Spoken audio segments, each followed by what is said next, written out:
नमस्कार तथा हार्दिक स्वागत गर्न चाहन्छु।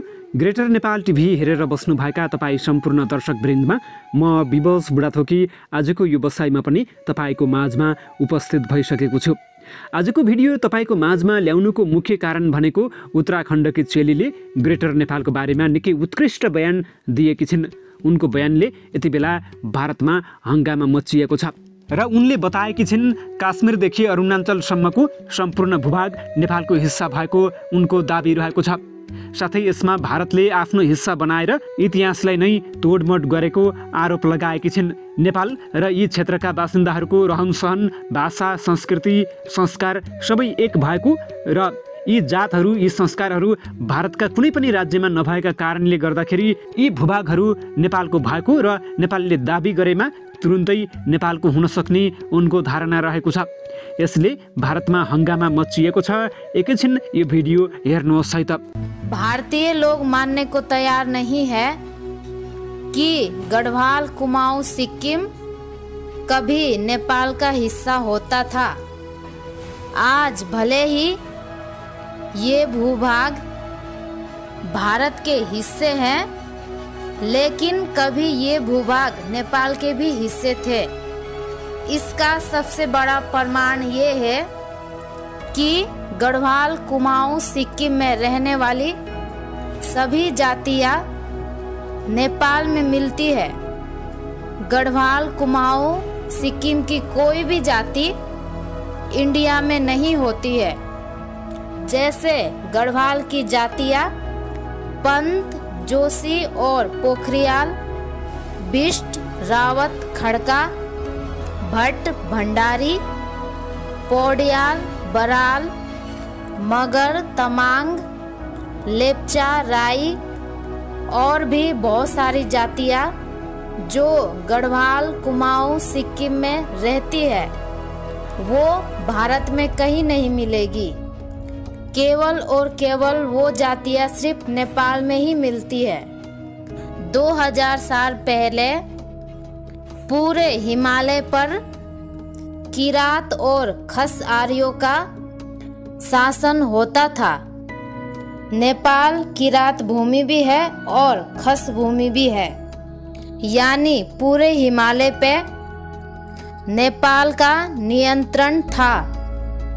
आप कुमाऊं का पुराना झंडा देख लीजिए, उनके झंडे का निशान खुकरी ही है।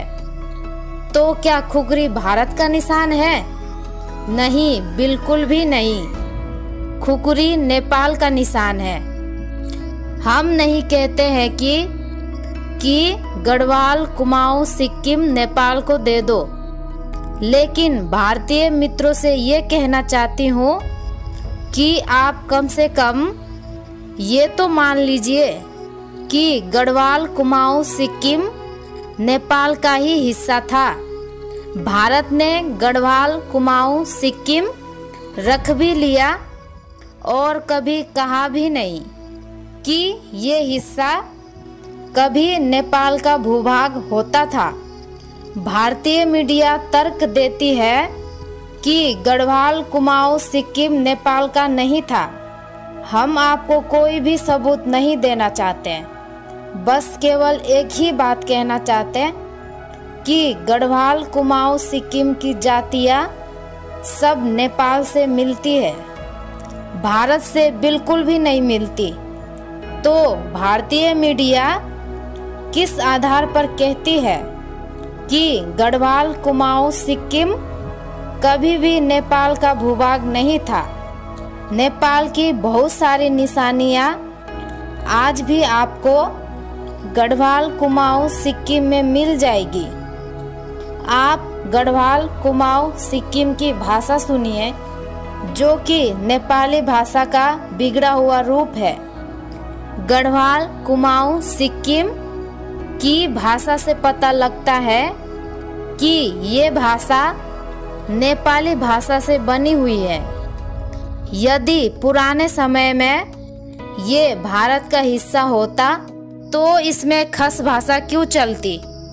इतिहास में कुछ भी लिखा जा सकता है, लेकिन गढ़वाल, कुमाऊं, सिक्किम को देखने से ये पता चलता है कि ये भूभाग कभी भारत का हिस्सा नहीं था।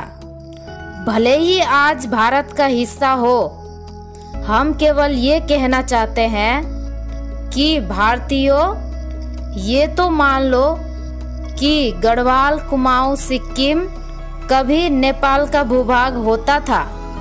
हम ये नहीं कह रहे कि इसे आप नेपाल को दे दो। हम केवल ये कह रहे हैं कि आप कम से कम ये तो मान लो कि ये हिस्सा कभी नेपाल का भूभाग होता था। दर्शकवृन्द, उत्तराखण्डकी चेलीको यति कुरा सुनिसकेपछि तपाईलाई आजको भिडियो कस्तो लाग्यो? कृपया जस्तो लाग्यो त्यस्तै सुझाव सल्लाह र प्रतिक्रिया दिन नभुल्नुहोला। साथै आजको भिडियो तपाईलाई निकै उत्कृष्ट र ऐतिहासिक लागेको हो भने यो भिडियोलाई सेयर गरेर नेपालका राजनीतिक दल तथा नेपालका सत्तारूढ दल र अझ भन्नुपर्दाखेरि सेयर गरेर भारतीय सरकारको भारतीयहरूको कान कानमा पुर्याउन नभुल्नुहोला। हवस् त, अर्को श्रृङ्खलामा फेरि अर्को नयाँ विषयवस्तुको साथमा तपाईँको माझमा उपस्थित हुने बाचा गर्दै आजको यो बसाइबाट म विवश बुढाथोकीलाई पनि आज्ञा दिनुहोस्। नमस्कार, जय देश, जय ग्रेटर नेपाल।